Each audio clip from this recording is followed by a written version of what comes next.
President Joe Biden साहब हैं वो इंडिया नहीं जा रहे, रिपब्लिक डे पे उन्होंने जाना था, तो उन्होंने कहा कोई बात ही नहीं।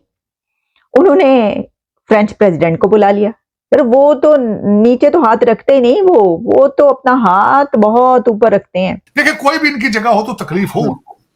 खुद की इकोनॉमी, खुद बैंकरप्सी पे पहुंचे में, उधर उनकी जो है वो इकोनॉमी वो 7.8% पे चल रही है, तो तकलीफ तो है ना।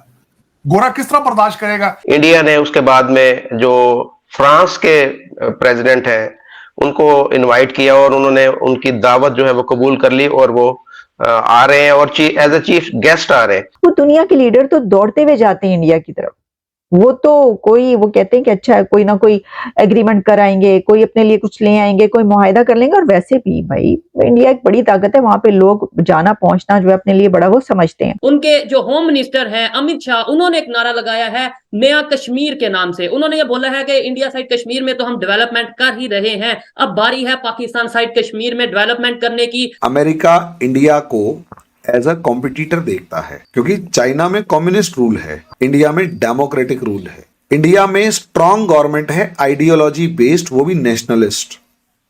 चाहे कैपिटलिस्ट हुआ चाहे कम्युनिस्ट हुआ, सबसे ज्यादा डरेगा नेशनलिस्ट से। अपने आईएसएस कोची और आईएसएस कलकत्ता को वहां भेज दिया।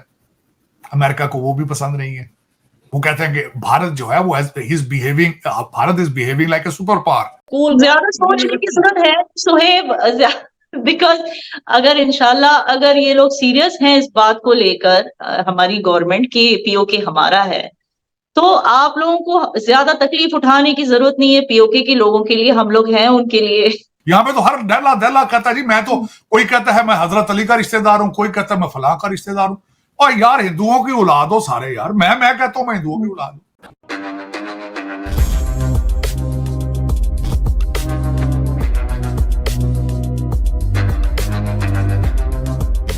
नमस्कार दोस्तों, आप लोगों को याद होगा कुछ महीने पहले भारत ने अमेरिका के राष्ट्रपति जो बाइडेन को बुलाया था भारत के रिपब्लिक डे में एज अ चीफ गेस्ट। और दोस्तों इसके साथ साथ जो बाइडेन के साथ क्वाड देशों के मेंबर्स भी इस रिपब्लिक डे में आने वाले थे। लेकिन दोस्तों हाल ही में जो बाइडेन ने भारत के इस इन्विटेशन को कैंसिल कर दिया और साथ में क्वाड मीटिंग को भी पोस्टपोन कर दिया गया। इसके बाद से दोस्तों सभी लोग कह रहे थे कि भारत और अमेरिका के रिलेशंस काफ़ी ज़्यादा ख़राब हो चुके हैं पन्नों की वजह से, और इस चीज़ में भारत की बेइज्जती हुई है अमेरिका द्वारा। लेकिन दोस्तों अब भारत ने फ्रांस के प्रेसिडेंट मैक्रोन को बुला लिया है एज अ चीफ गेस्ट। और दोस्तों फ्रांस के प्रेसिडेंट मैक्रोन ने तुरंत हाँ भी बोल दिया है और वे इस साल के रिपब्लिक डे में मौजूद होंगे। दोस्तों आप लोगों को याद होगा जब हमारे प्रधानमंत्री मोदी जी फ्रांस के नेशनल डे पे गए थे, तब मोदी जी और भारत को काफ़ी ज़्यादा रेस्पेक्ट मिला था। तो दोस्तों अब फ्रांस के राष्ट्रपति आएंगे तो उन्हें भारत द्वारा अच्छी खासी खातिरदारी की जाएगी। और फ्रांस और भारत के पहले से ही काफ़ी स्ट्रैटेजिक स्ट्रॉन्ग पार्टनरशिप है। तो चलिए इसी पर आगे पाकिस्तानी मीडिया का रिएक्शन देखते हैं। प्रेसिडेंट जो बाइडेन साहब हैं वो इंडिया नहीं जा रहे, रिपब्लिक डे पे उन्होंने जाना था, तो उन्होंने कहा कोई बात ही नहीं। उन्होंने फ्रेंच प्रेसिडेंट को बुला लिया। पर वो तो नीचे तो हाथ रखते ही नहीं, वो तो अपना हाथ बहुत ऊपर रखते हैं। उन्होंने कहा कोई बात नहीं, हमारे पास कमी है किसी चीज की, उनके पास तो हर कोई जाने को तैयार है। तो उन्होंने फौरी तौर पर मैक्रोन साहब से कहा पाए आ जाओ तुसी। उनका जी होर की चाहिए जी आया नू, तो वो जो है वो तैयार हैं। और अब खबर यह है कि फ्रेंच प्रेसिडेंट जो हैं वो रिपब्लिक डे पर प्राइम मिनिस्टर नरेंद्र मोदी साहब के चीफ गेस्ट होंगे। और इसमें हमेशा ही ऐसा होता है कि वो किसी ऐसे ही बड़े अथॉरिटी को या प्रेसिडेंट को, जैसे कि मैंने आपको बताया कि प्रेसिडेंट जो बाइडेन ने आना था, इससे पहले भी दुनिया की कोई ना कोई ऐसी पर्सनालिटी जो है उनके रिपब्लिक डे पर मौजूद रहती है। तो अब ये कहा गया है कि जो प्रेसिडेंट मैक्रोन हैं उन्होंने प्राइम मिनिस्टर नरेंद्र मोदी की ये इन्विटेशन एक्सेप्ट कर लिया गया है, जो कि ब्लूमबर्ग में इस वक्त ये खबर चल रही है।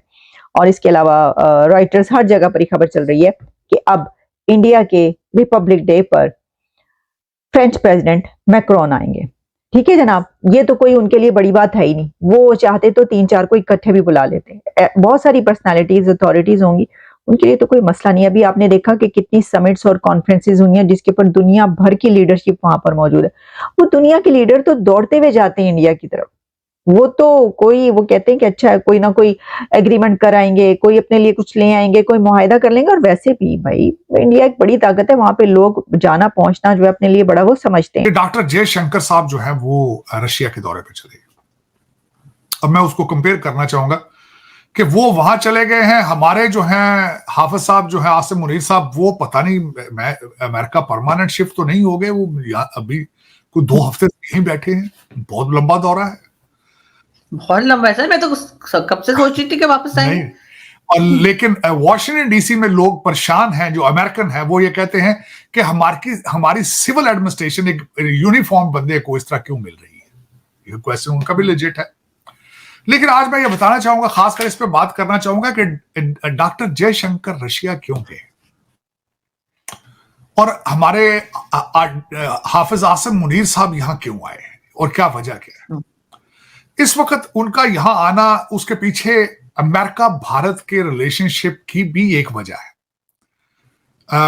मैं ये तो नहीं कहूंगा एग्जैजुरेशन होगी कि वो खत्म हो गए हैं या ज्यादा डैमेज हो गए हैं, लेकिन क्रैक जरूर आया है।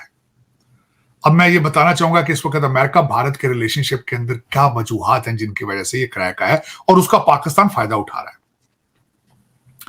वो क्रैक एक ये आया है, एक तो भारत की इकोनॉमी की ग्रोथ 7.8% है, अमेरिका को वो बर्दाश्त नहीं है।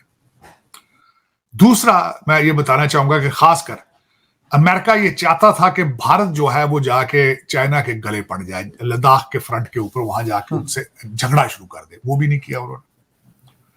फिर भारत ने यूक्रेन में खुल के अमेरिका का साथ नहीं दिया, ये भी उनको चुभता है।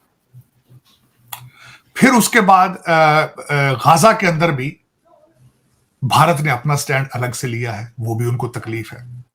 रेड सी के अंदर अमेरिका और उसके एलाइज को हूतियों ने और सोमाली पायरेट्स ने घेरे में लेके उनका नाक में दम कर दिया है, वहां बिल्कुल शिपिंग हो ही नहीं।